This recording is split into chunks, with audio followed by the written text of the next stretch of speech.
Okey. Assalamualaikum. Waalaikumsalam. Kenapa tu? Ha? Sihat ke? Sihat ke?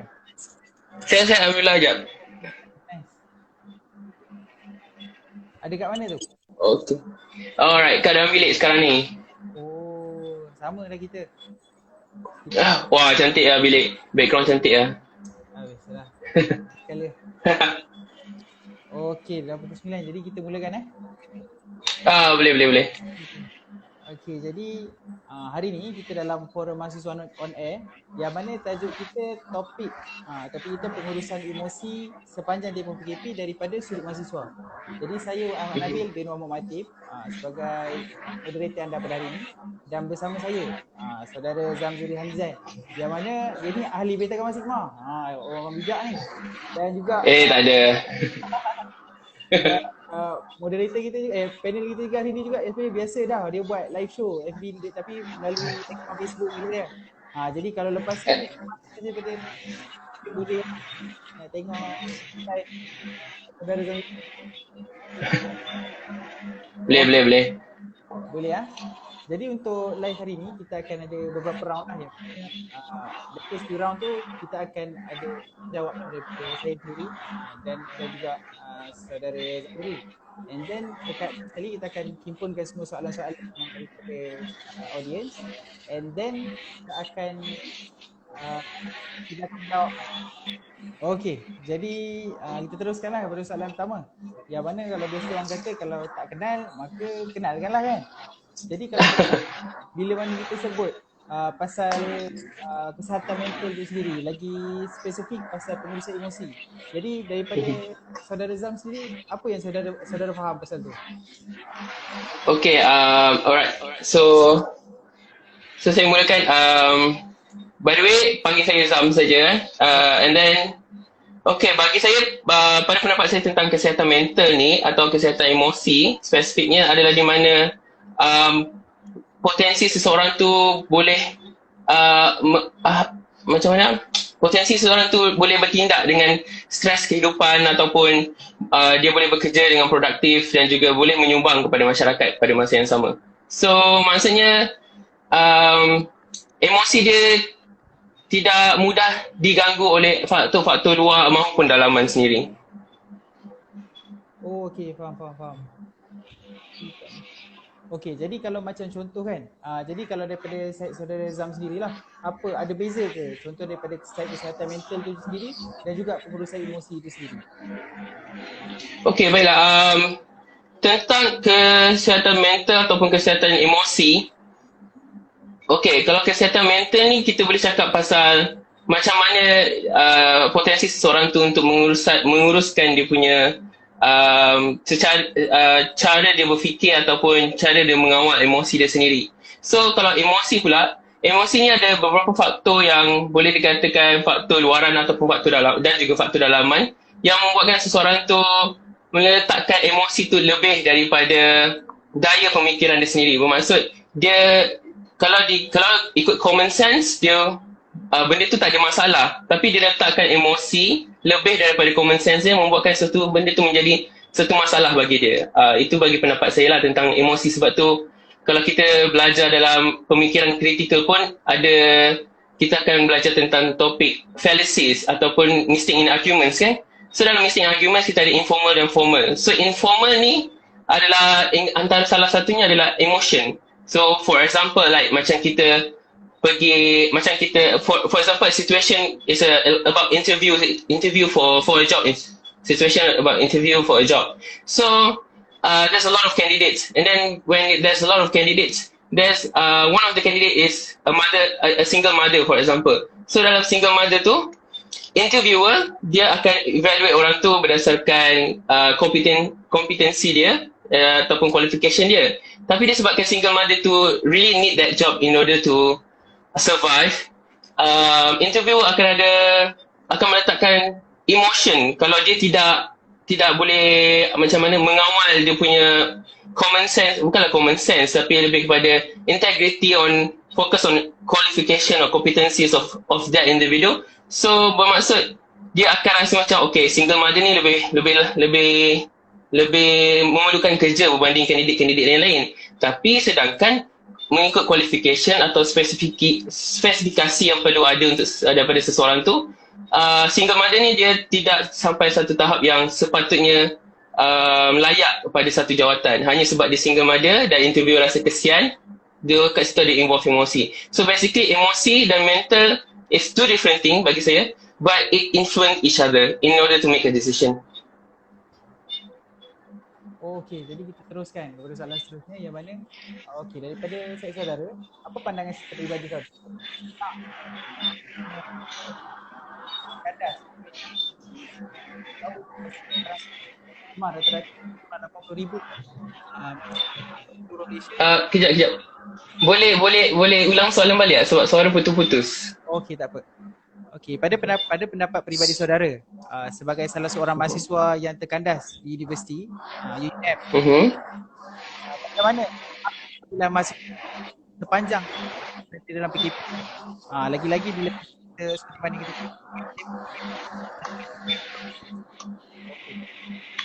faham ke soalan tu? Saya tak dengar ayat yang terakhir. Saya faham yang pada pandangan peribadi saya sebagai mahasiswa yang terkandas di UM. So yang akhir tu saya tak dapat. So macam kan as for now kita dah beberapa kali tempoh PKP tu sendiri attend kan. Jadi adakah benda tu mengganggu dan mahasiswa? Okay, so maksudnya kiranya macam pada pendapat saya sendiri, adakah extension of PKP tu boleh mengganggu emosi pelajar di UUM yang terkandas di UUM lah? Macam tu? Yes. Adakah betul? Okay. So, alright. So, basically bagi saya, kita boleh cakap pelajar, kalau kita cakap pelajar universiti diorang ni is a set of individu yang ada critical dan creative thinking together with them. Kalau tak, macam mana diorang menjadi pelajar universiti kan? So, bermaksud diorang akan jadi seorang yang kreatif in order to apa orang kata, overcome dia punya kesihatan emosi atau overcome dia punya emosi bila kita dapat tahu extension of PKP. And then the best thing of pelajar universiti adalah mereka telah diterapkan sifat-sifat yang sepatutnya mereka emphasize from the first day yang diorang datang universiti sendiri oleh lecturer diorang, which is sifat-sifat preparation. Maksudnya kita kena prepare yang okay, there is a possibility yang PKP akan extend. So apa yang kita kena plan, how to be creative on that period so that kita tidak so that benda extension of PKP ni tidak mengganggu emosi. So pada pandangan saya kestabilan emosi pelajar semasa terkandas seperti saya macam di UUM buat masa sekarang still okay, still boleh adapt because I do a lot of things sebab kita ada banyak online courses yang free. So kita boleh belajar online courses atau just follow the class as usual. So because the facilities in UUM is definitely complete, memang tak ada apa-apa kekurangan pula. So bagi saya sendiri tak ada masalah tentang kesihatan emosi kalau terkandas di UUM sekalipun. Oh, okay, tu faham. Jadi contohlah, betul kalau macam kita tengok situasi sekarang, kita kerap kali tengok dekat media sosial yang mana kalau ada setengah pelajar tu yang dia akan selalu kata lah, kalau boleh, kalau kesempatan, kalau ada kesempatan lah daripada pihak kerajaan, daripada pihak universiti, kalau boleh dia balik. Tapi ada setengah netizen ni tak kisahlah dalam FB atau dalam IG. Jadi adakah akan tak dengar Jadi adakah tindakan yang mana kalau diorang kata mahasiswa ni manja, bila mana mahasiswa kalau boleh meminta untuk balik, untuk pulang, tu akan meningkatkan lagi ketidakstabilan emosi. Oh, okay. So mengenai isu yang mahasiswa demanding, bukanlah demanding atau meminta kebenaran untuk balik lagi-lagi bila nak raya ni kan. Okay, so bagi pendapat saya tentang demanding untuk balik tu sebenarnya dia dipengaruhi oleh beberapa faktor. Bukannya disebabkan pelajar tu sendiri sahaja yang dia memang nak balik. Mungkin faktor-faktor luaran yang mereka terpaksa hadapi in order membuatkan diorang untuk minta balik. So, seperti macam desakan ibu bapa ataupun peer pressure. Maksudnya kawan-kawan sekeliling dia semua balik. So dia rasa macam lonely lah dekat inapan siswa atau kolej kediaman. So dia rasa macam tak ada kawan lah, nak balik lah. So dengan alasan dekat nak raya. So why not? Kenapa tak hantar pelajar balik? So macam tu. So bagi saya kita boleh cakap yang itu akan something yang viral dekat social media tentang pelajar manja apa semua boleh influence emosi pelajar. Tapi kalau kita pandang daripada sudut yang positif, kalau kita cakap pelajar, bila cakap pelajar universiti ni, diorang ni bijak-bijak belaka. Tak ada pelajar universiti yang bagi saya tak bijak, tak bodoh. Tak bodoh pula, tak pandai. So bermaksud bermaksud dia sepatutnya para pelajar universiti ni diorang dah boleh menerima, diorang dah belajar accepting, which is they accept whatever situation that happen. So maybe they request because of desakan ibu bapa yang kata baliklah, mintalah balik kan. Tapi mungkin bukanlah diorang nak sangat balik, atau mungkin juga ada yang nak balik. Tapi kalau kita fikir di sudut pelajar atau di sudut saya sendiri, my parents ask me kenapa tak boleh balik ke, and then I ask boleh je kot balik, tapi kena tanya dululah. So that's why lah ada yang pelajar tanya boleh tak dihantar balik. So itulah di isunya diorang menanya. So bila netizen tiba netizen, so macam orang-orang luar yang diorang kata pelajar ni manja because they are not there. Even they are from university, they are university student, they never happen, this pandemic issue never happened for the past 10 years or for the past 20 years, which is diorang cakap based on what they value, depending on demands of the students. So bagi saya ini adalah satu pandemic issue ataupun COVID-19 is one of the opportunity for us to emphasize adaptability skills. So bermaksud bila kita emphasize adaptability skill ni, it's how you adapt with the environment. So by that, of course, dia akan melatih kita untuk mengawal emosi kita sendiri. Sebab we need to accept, and there is a way to agree to disagree. Bermaksud, ada caranya untuk kita disagree sesuatu decision, but make sure it's really in a right way atau in a manner way lah, because you are students, you act as a student. So by the end of the day, your priority is to grad with whatever you achieve. Your priority is to study and to grad and to achieve whatever you want to achieve. But then university punya priority is to make you graduate with whatever possibility happen. Diorang tak kisah kita nak, they do have KPIs. Maybe diorang akan cakap, okay, this year punya graduation kita nak first class di semua student, for example. Tapi what the most important thing is that make sure everyone yang daftar, so macam saya best A171, make sure siapa yang daftar A171 akan grad pada tahun 2021 September. Itu adalah diorang punya target. So kalau nak kata pelajar demanding atau manja, itu adalah statement yang tak boleh diterima lah bagi saya. Just a statement yang macam orang nak famous je. Siapa yang buat statement tu dia nak famous. So let it be. Kita pelajar jangan menggelabah. I just want to recap yang live show saya petang tadi di IG bersama Dr. Faizatul Ahmad, dan dia dapat sharekan tentang macam mana tindak balas ataupun reaction pelajar yang tiba-tiba, pelajar interns terutamanya, yang risau akan diorang punya internship period, adakah kena extend apa semua, and she advised me to jangan menggelabah, advise the students jangan menggelabah, jangan huru hara, relax, just sebab bukan awak seorang je yang risau, ramai lagi yang risau tentang benda-benda macam tu. So relax je, and then just go through, follow the flow, and always keep up with your progress lah. Kalau follow the flow tapi tak nak keep up with the progress, macam mana you nak achieve apa yang you nak achieve kan? Betul tak? So itu pendapat saya lah. Okay, faham. Adakah tu menjawab soalan? Yes, menjawab soalan. Okay. Jadi kalau contohlah kita sebagai mahasiswa sendiri yang terperangkap kat universiti, macam yang saudara Zam sendiri dah kata tadi, saudara Zam mengambil beberapa konsen ataupun sertifikat lah secara percuma dalam internet, betul? Okey, jadi Betul. selain daripada tu apa aktiviti-aktiviti yang daripada saudara Zam rasakan kita boleh buat, mahasiswa sendiri boleh buat sepanjang tempoh PKP? Okay, antara salah satu inisiatif yang saya buat adalah saya buat live show di IG.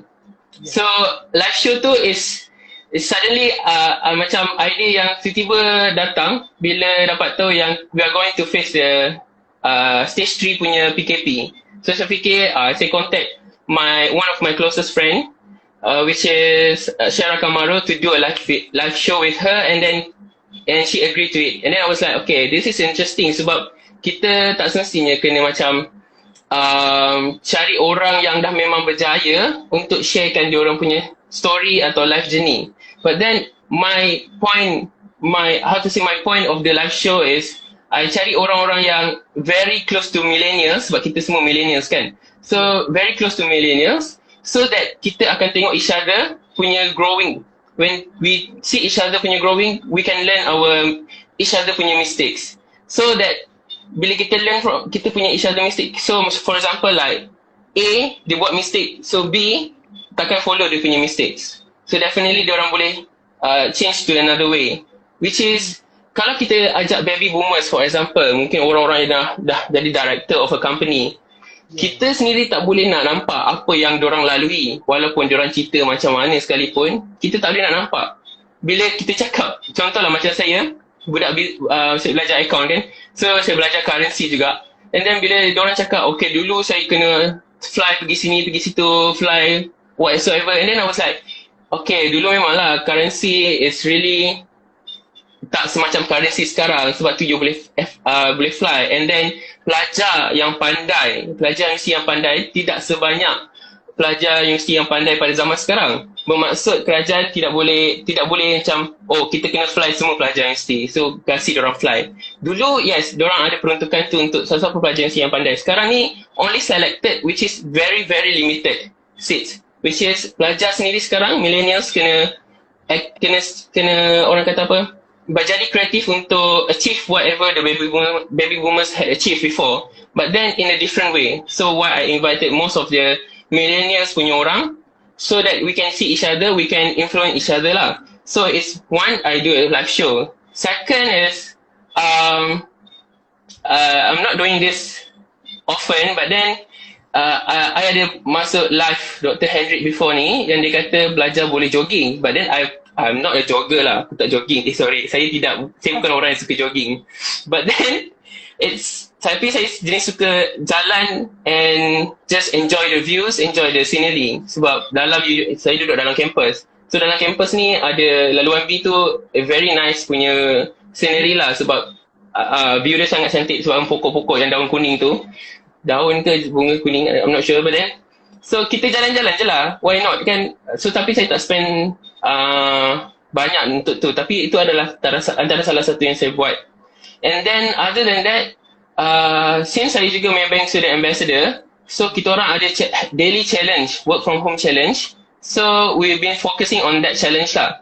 For example macam hari ni diorang suruh cari macam what is the fun fact challenge, so fun fact challenge they then post it in IG, so I do some research on fun fact challenge lah, so that I post it in my IG, which is saya luangkan masa saya dengan benda-benda yang macam tu, bukannya macam tidur atau dan makan dan tidur, tak buat apa-apa. Assignment juga kena buat kan, so pelajar-pelajar sendiri boleh manfaatkan. So macam siapa yang suka masak, pandai masak pun boleh masak, tak ada masalah, tapi be kreatif lah, masak macam mana, be kreatif lah. I don't know how you guys want to be creative. For example, okay, saya boleh bagi example macam you guys mungkin kenal fellow, and then tanyalah fellow, boleh tak saya nak guna dapur ke, we do have a bunch of ingredients tapi kita orang tak ada dapur, so why not pinjam dapur untuk masak, kita orang nak makan ramai-ramai dekat dorm, dekat bilik.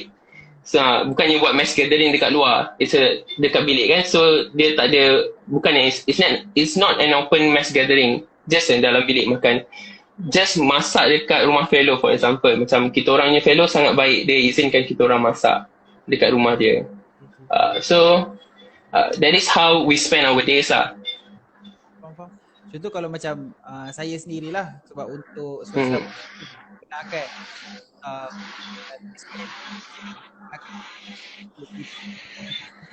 Tak dengar Nabil, tu kalau macam kena tarik sikit. kalau macam saya terus tulis kalau tapi sebab tipe kita tak digunakan. Jadi saya dan kawan-kawan saya sekarang banyak more to focus on at home macam program. So just macam yang Saudara Zam katakan tadi, berjalan-jalan dapat meluangkan masa dengan aktiviti yang baik. Contoh, lepas tu untuk soalan institusi daripada kalau kita tengok dalam tempoh PKP yang agak panjang, dalam tempoh PKP yang agak panjang, biasanya Nabil boleh ulang balik tak? Tak dengar. dalam tempoh PKP yang agak panjang, ada seseorang mahasiswa yang dia cakap, dia mengadulah, dia kata body clock dia biasa berubah panjang tempoh PKP. Itu biasanya dia bangun tidur dia boleh bangun awal ataupun dia tidur lepas subuh. Jadi selepas daripada dia lepas pada lanjutan tempoh PKP, maka body clock dia tu berubah. Jadi adakah body clock berubah ni juga berkaitan dengan masalah itu?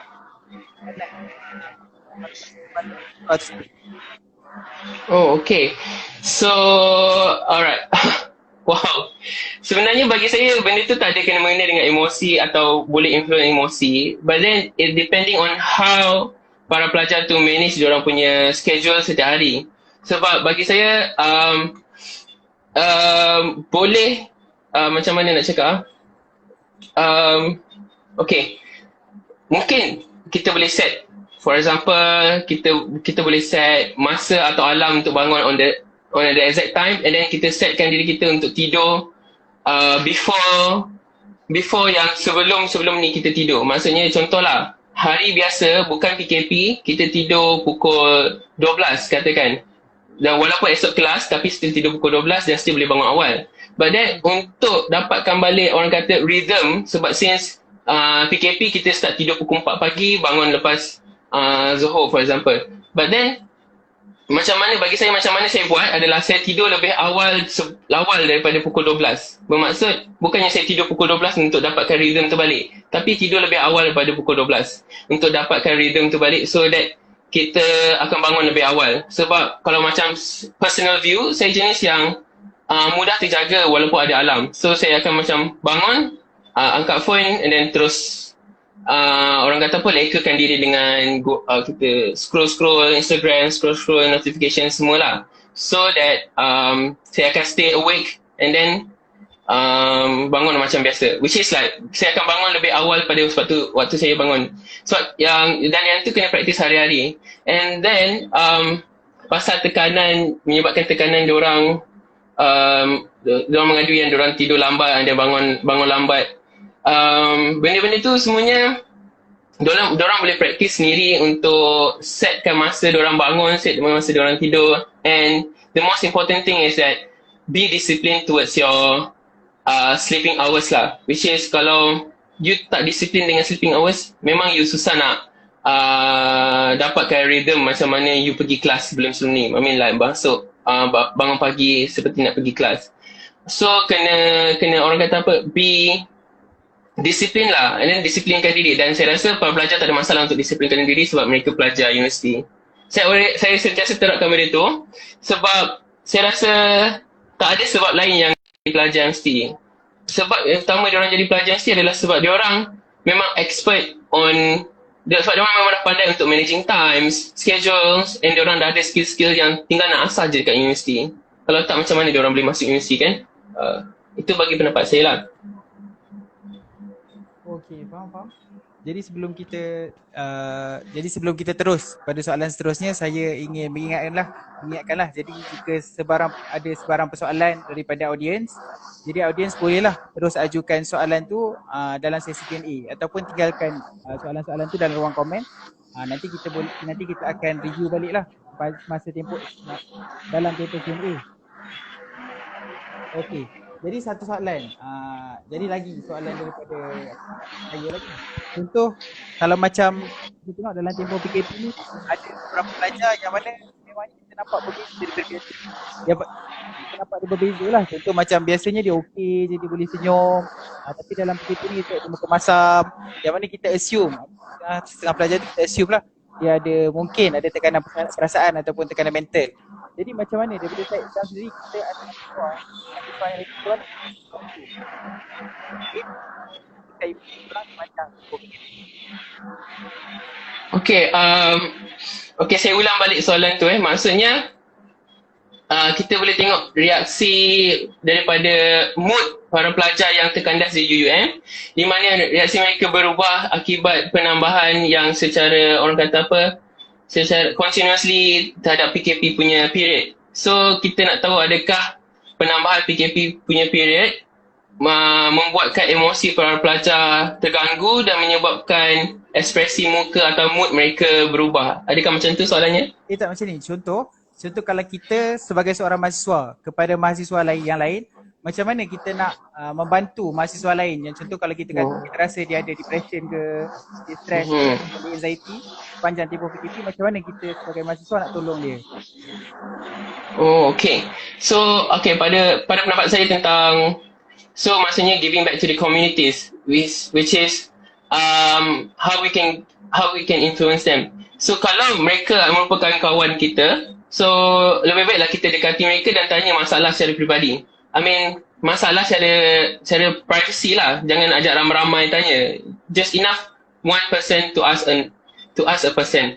So bermaksud kita tanya dan kita spend time dengan dia, bagi masa, and then maybe dia akan luahkan, maybe tak. So if tak, kita akan always being there for them. I mean like, kita dah tahu kita kawan dia kan, why not kita spend time dengan dia like a few days more, so that dia tak rasa macam dia sorang-sorang je dekat universiti ni. So itu in terms of kawan lah. Kawan, what I mean by kawan is someone you know even by name. Macam saya kenal Nabil by name and by muka, and then by club ucap UUM. So maybe when you're having a depression, I mean like when you're having a mood swing without even I don't know what is the reason why.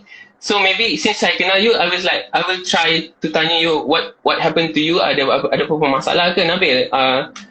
Maybe boleh share ke? Kalau tak share macam mana kita orang nak tahu? So maybe kita orang boleh tolong. And then other than that, kalau dia bukan kawan, kita look up as professionals, professionals colleague, which mean that you are living in one roof. For example, you are living in Inasis VR atau Inasis Trackwinds. So when you're living in one roof, you are considered yourself and the others are part of the family in one roof. So why not you ask them regularly, tanya, okay tak, aku nampak hari tu kau ni jenis yang ramah, ambil makanan pun gelak-gelak, tapi a few days ni macam ambil makanan pun murung, sebab kita semua akan ambil makanan kan, nanti dapat makanan free. So daripada situ kita observe orang tu kan. So ada apa-apa masalah ke, nak share ke, atau kau dengan ada roommate tak? So maybe bilik nombor berapa, kita tanya, and then concern, showing that we are very concerned. So that people will assume that there's a person that even a stranger's concerned about me. And then how can I not concern about myself? Because because based on one of my guests yang dia share pengalaman dia adalah, the most important thing is to love yourself first, which means like to appreciate yourself, or else macam mana you nak appreciate orang lain. So maksudnya kalau you tak appreciate diri you, macam mana you nak appreciate orang lain kan? And then dia akan rasa macam bila diapresiasikan oleh orang lain, rasa di appreciated by even as strangers, dia akan rasa macam what am I doing, kenapa mood aku jadi macam ni. So dia akan cuba untuk, maybe he or she can make a new friends, and then he or she will try to contact with your families and whatsoever. So maybe one of the ways on macam mana kita nak encourage them to not having anxiety, to not having a depression, is to get close with them, to get connected and stay connected, especially during PKP. Sebab sebab emosi ataupun kesihatan mental sendiri pun influenced by internal and external factors. So we as an external factors yang melihat mahasiswa lain dalam mood swing ataupun anxiety, maybe having anxiety, depression whatsoever, kita try to get connected with them. Macam tu lah. Itu apa yang bagi pendapat saya macam tu. Itu je lah. Macam ni, tadi saya nak try untuk cabut earphone dulu sekejap. Sebab ada certain orang kata dia tak saudara Zam sendiri clear tak dengan dengar jelas ke? Dengar. Jelas tu kena cakap panjang lagi lah. Sebab bila cakap sepatah kita dengar, tapi bila cakap dalam satu ayat dia jadi macam putus-putus. Kita try cakap satu ayat dulu. Okay, so kita try buat tanpa earphone dulu Okay. Kiranya ada mana-mana audience yang ingin bertanyakan soalan, jadi bolehlah bertanya dalam ruang waktu. Putus-putus Nabil. Putus-putus. Saya rasa ni beli kat mana earphone ni? Ni mungkin masalah lain kot. Jadi Nabil Inasis mana Nabil? Saya Inasis VR. Sama lah kita. Oh VR. Saya check wins. Saya ingat VR. Saya check wins saya. Tapi saya asal waktu semester 1 dan semester 2 di SME Bank lah. Oh, okay. So mungkin problem internet lah. Problem internet quite hard lah.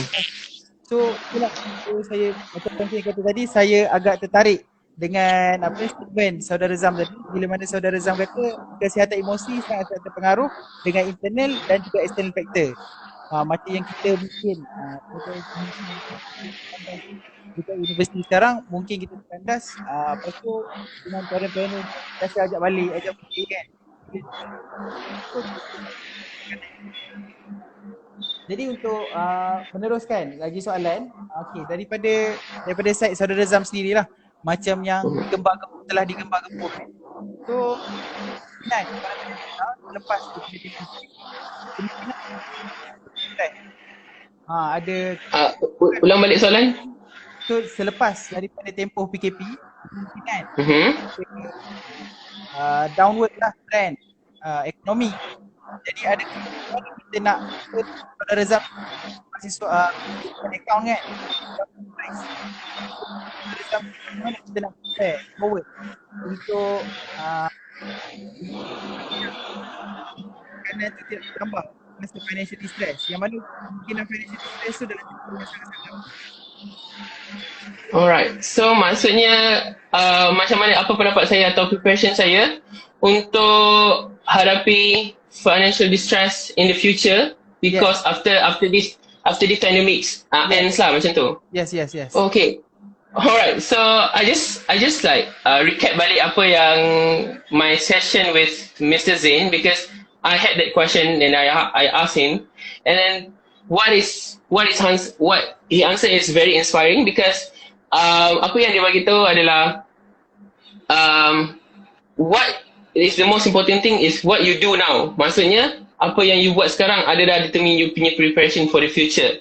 Bukannya bila dah habis pandemic baru you nak prepare. So what makes you unique, what makes you so different from the others is what you doing during PKP or RMO period, which is apa yang dia kata, for example you do online courses, so online courses akan tambahkan lagi you punya knowledge, so you boleh tambah kat dalam resume and keep updating your resume. So that is one of the preparation, because when that's something yang orang kata unique dalam resume you, value added toward your course. For example macam saya ambil accounting tapi tiba-tiba saya ada orang kata basic knowledge tentang data scientist atau data sciences. So orang akan macam tanya, kenapa ada data science sedangkan you ambil accounting? Sebab you belajar accounting mesti belajar tentang jual beli barang and then credit debit. And then kita boleh cakap apa yang kita buat. And then bila diorang tanya what do you do during RMO period, you say that you are very active, productive, and then you boleh cakap yang you buat online courses, free online courses or even a paid online courses to tambah balik knowledge you, to top up balik your free time period, because you had to, orang kata apa, 1 bulan kan kita kena break before we continue our classes. So you explain to them what you do, and then after you explain to them what you do, is you explain to them what exactly the thing that you do, which is you boleh elaborate balik apa satu-satu perkara yang you buat. So the preparation is you do a lot of online courses, you do something that is beyond interviewers punya expectation, which is, this is in terms of to get employed lah, which is bila you get employed, of course you dah tak ada masalah kewangan dah. But then in terms of to get employed, yes, you need to be a very, very creative and very, very unique. So that interviewer akan rasa macam, okay, I should ambil dia, sebab waktu tak ada kerja pun dia pergi cari kerja. So senang nanti bila kita tak ada kerja, dia boleh came up with one task yang buatkan semua orang bekerja di waktu yang tiada banyak task, so that kita boleh produce more research and more development towards our company. So other than that, another preparation is the most how can I say, since kita dah IR 4.0 kan, so e-commerce is definitely widely used. So boleh belajar macam mana nak buat e-commerce, because I've learned e-commerce and accounting. So very, very nice, because kita boleh build up kita punya website, and then kita boleh jual as a marketplace. I mean, kita boleh jual barang and jadikan website tu as a marketplace. So it requires a lot of, orang kata apa, supplier. For example, kita boleh buat macam Lazada atau Amazon, tetapi in our own style lah. Contoh macam saya punya website is jual kuih. So I get a few of suppliers yang willing to join with us, and then kita orang ambil order, kita hanya urus order, and then kita markup harga as a booking fees. So booking fees tu kita ambil, and then harga cost kita akan bagi dekat supplier, dan supplier sendiri yang akan send. So kita tak payah susah-susah nak pergi ambil barang dekat supplier, pergi COD ke apa, tak ada masalah. Kita hanya website manager. So kita uruskan website kita uruskan order, tapi kerja-kerja kuih apa semua is supplier punya kerja, bukan kita. Sebab kita as a marketplace. So e-commerce is very important, it's very nice knowledge yang you boleh, yang kita semua boleh explore, sebab it's very helpful when you dah explore e-commerce punya bidang industri, which is you know how to make a website. So bila you tahu macam mana nak buat website, you build up one website and you show to the you how to say, you add it to your resume. This is websites yang I buat untuk company ni yang currently guna. So it's one of your own products, which is making you different from the other candidates. Sebab kita as a students yang tak ada pengalaman, tak ada apa, susah untuk kita dapat pengalaman tu bila kita tak join company tu sendiri kan. So sorry, saya dengar suara saya sudah tergelak. So bila kita produce kita punya produk based on kita punya pengalaman yang kita cari sendiri without even masuk dalam company untuk bekerja, membuatkan orang rasa macam, yes, this is very high quality students, because they have their own products, they emphasize it and they share it with the communities, and then they get income from it, which is bila benda tu digunakan, contoh macam website tu digunakan, itu akan jadi, orang kata apa, testimoni kepada dia. So testimoni tu yang boleh dimasukkan ke dalam resume. So bila dah masuk dalam resume, it will be a value added to your resume. So other than online courses, you boleh explore e-commerce punya industry. Bukannya susah pun, dan tak, orang kata apa, tak mahal pun you nak invest, because the fee what I mean by fee is domain and also host. So benda-benda macam tu you need to explore lah. Orang kata very affordable for you as a student to explore. And then this two is very important untuk kita sekarang explore, and for the preparation for the next punya after end of the pandemic. Sebab e-commerce sangat penting since pandemics. Bila pandemic issue, kita ramai orang introduce e-commerce punya website, betul tak? So bila banyak orang introduce e-commerce punya website, kadang-kadang jual suara dalam pun ada e-commerce punya website, aku pun tak faham kenapa. Lepas tu, so other than that, ada jual t-shirt, even t-shirt dengan 3 warna pun diorang boleh buat e-commerce punya website. So dan sekarang baru nak ada e-commerce. Dulu tak ada. Sebab apa? Sebab ramai orang duk cari website e-commerce untuk beli barang yang diorang nak. Terutamanya dekat nak raya ni diorang cari baju yang cantik ke apa. So by that, you use the opportunity to learn more about e-commerce. So it will help you to produce your own products. So show what quality that you have yang you boleh jadi want to get employed in the company yang you nak. Other than that, you also boleh buat side income. That is the preparation yang students patut buat. Tak kisahlah kita bidang mana. Sebab macam saya belajar accounting, and then kalau kita tengok professional accountant dekat dalam Malaysia, ada juga daripada ini adalah dari bidang engineering. Diorang degree engineering, tapi diorang ambil professional papers accounting. Dan diorang boleh grad professional papers. Which mean diorang boleh jadi accountant bertauliah di Malaysia. Walaupun degree engineering, tapi ambil professional paper accounting, jadi accountant bertauliah di Malaysia. So maksudnya, bukannya you tak boleh stick pada career ambition. Career ambition, what I mean by career ambition is course yang you ambil sekarang. Contoh saya accounting, saya tak boleh fokus pada accounting saja. I need to be creative on how to develop myself in such many ways, in a very creative way.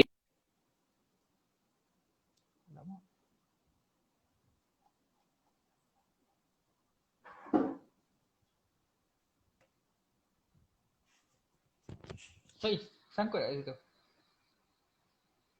Lama.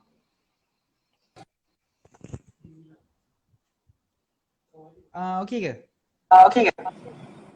Ya. Okay. Boleh Ya. Boleh, tak ada masalah.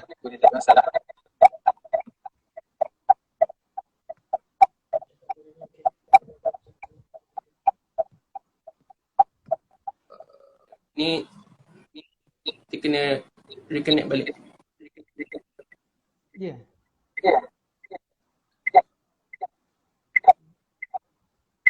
Oh, so Sekejap Nabil. Sekejap saya kena reconnect balik dengan AP saya.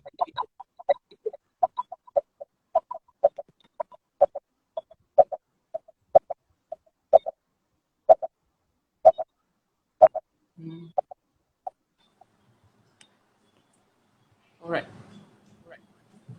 okay, better.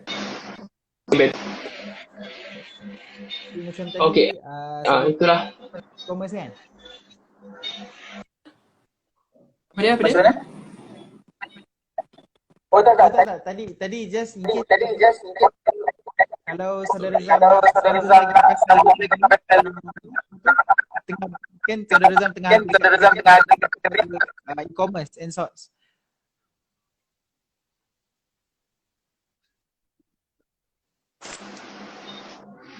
Okay. Alright, so sambung sikit je yang saya ambil petikan daripada Encik Azizul, one of the chairman advertising company. Dia kata kita kena ada dua ambition, iaitu personal ambition dengan career ambition. Career ambition is ambition yang you tengah ambil sekarang, course you accounting, you kena go for accounting. But instead of that, you kena sedia dengan personal ambition, dengan apa yang you rasa you nak jadi. So kalau you nak ada produk you sendiri, atau you nak produce one simple product yang you punya branding, that will be one of the ambition yang you nak kena achieve. So you use your career ambition to achieve your personal ambition. Itu antara preparation, which is you need to plan yourself very well. Yes, faham. Lepas tu saya agak tertarik lah dengan bila mana saudara Zam kata saudara Zam sendiri dah buat e-commerce. Betul. Okay. Ini dimasukkan dalam working experience. Contoh macam 2 years. And then saudara Zam sendiri dah kendalikan 2 years. Masukkan working experience. Okay, alright. Okay, berdasarkan apa yang saya pernah tanya lecturers and industry, working experience, which means it's you work with a company. So when you produce your own website, it means you jual dekat company, you work with the company. Sebab you bukannya jual dan you ignore, tak. You jual dan you maintain, which mean like you are freelancer, you jual you punya website, orang beli dan you maintainkan website tu untuk orang tu, which mean you kerja dengan diorang, but then you are the freelancer. You bukannya official staff diorang, which mean you are by contract. For example, company tu nak guna website tu for 5 years je atau for 2 years saja. So after that, diorang akan cari permanent staff untuk handling the website. So before that, before diorang mampu untuk hire permanent staff, sebab hire permanent staff is highly cost than joining contract. So that also can consider as part of your working experience, because you work is not just jual, but then you work because you maintaining. Because website kena sentiasa maintain and then sentiasa update. Kalau tak, macam mana you nak tahu orders, you nak tahu new products being introduced in the websites. Okey, jadi itu sajalah soalan daripada soalan-soalan yang telah saya sediakan. Jadi selepas ini saya nak tanyalah, sekiranya ada mana-mana penonton, mana-mana audiens yang ingin bertanyakan soalan, boleh tanyakan soalan dalam ruang komen. Nanti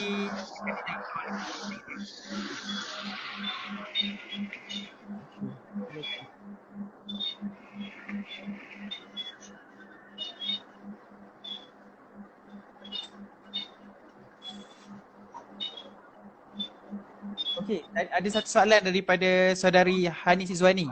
Pada pendapat panel sendiri, adakah pelajar IPT patut dihantar balik ataupun terus tinggal di kampus?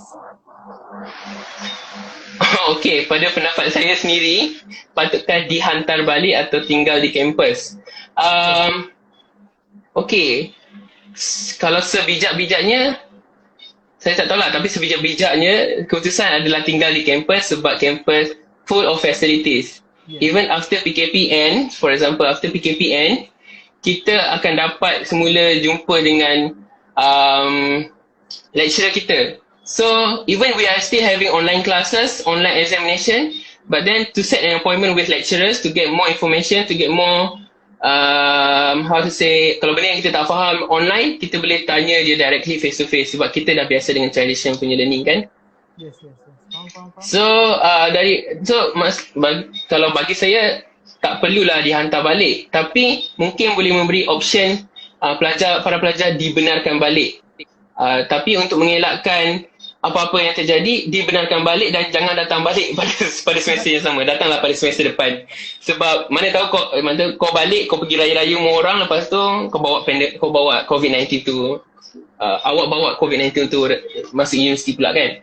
So, tapi bermaksud dibenarkan balik depending on diorang punya facilities. Kalau diorang rasa kat rumah diorang facility cukup, tak ada masalah, diorang boleh belajar online, boleh buat video call dengan lecturer, tak ada masalah, then bolehlah balik. Okey, terima kasih atas jawapan saudara Zam. Okey, jadi sekiranya ada mana-mana audiens lagi yang ingin bertanyakan soalan, jadi boleh letakkan di ruang komen. Okey, sementara menunggu soalan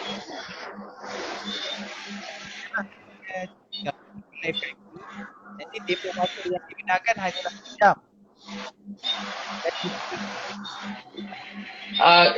Sorry Nabil, ulang balik soalan sebab tak dengar. No, it is not a question, but then it is a okay, sorry. Okay, so live dekat IG, so nanti dia akan tempoh dia punya time limit is only 1 hour.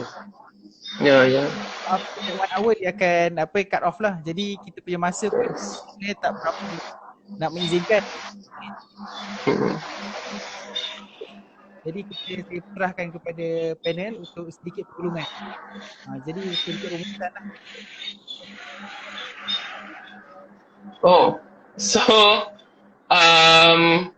Okay, first of all saya nak berterima kasih dekat saudara Nabil sebab sudi invite saya, saudara Nabil dan team sudi invite saya sebagai panel untuk kita punya sesi hari ni. So it's very common issues about mental health is very important because before you take one step, you need to take care about yourself first. Means like you kena berfikir kalau you langkah satu ni, selangkah, adakah langkah itu akan memberi kebaikan kepada kamu ataupun tidak. So you need to think twice whenever you do whenever you want to action lah. I mean like act lah. So bagi saya hari ni punya perbincangan is very interesting, very nice, and it's very related to the topics that have been discussed with my live shows before this. So that's why lah ada idea-idea sikit nak jawab. Kalau tak, saya tak tahu nak jawab apa. Sebab saya tak pernah ada sesi interview macam ni. But it's really nice. So yeah, so guys, please take care of your mental health because it's the most important things before you do the other things that you want to do in your daily life. Yes, betul. Jadi sebagai penutup lah, saya rasa wajar untuk saya tutup dengan pesanan yang saudara Zam sikit. Selain daripada kesihatan tubuh badan, kesihatan mental juga penting. Dan daripada saya, financial saya rasakan selain kesihatan penting. Kita dah koyak, jadi secara tak kita pun akan koyak. Jadi bila mana kita pun koyak, nanti senang tubuh badan kita dapat penyakit. Jadi saya rasa itu saja forum kita untuk malam ni. Jadi saya sangat-sangat berterima kasih kepada saudara Zam sebab sudi untuk jadi Dari. Terima kasih. Okey, jadi itu sama saja. Tak ada masalah, okey je. Dan terima kasih juga untuk semua audiens sebab sedia nanti ada masalah lain cakap tu ini bukan saya. Okay, saya pun nak minta maaf kalau ada offend sesiapa atau offend Nabil sendiri throughout the live show, and it's really interesting lah. Bagus lah kelab ucap ni buat live show macam ni. So sepatutnya dicontohi oleh kelab-kelab yang lain. Okey, terima kasih. Okey, jadi saya rasa itu sajalah untuk live kita malam ni. Okey, terima kasih semua.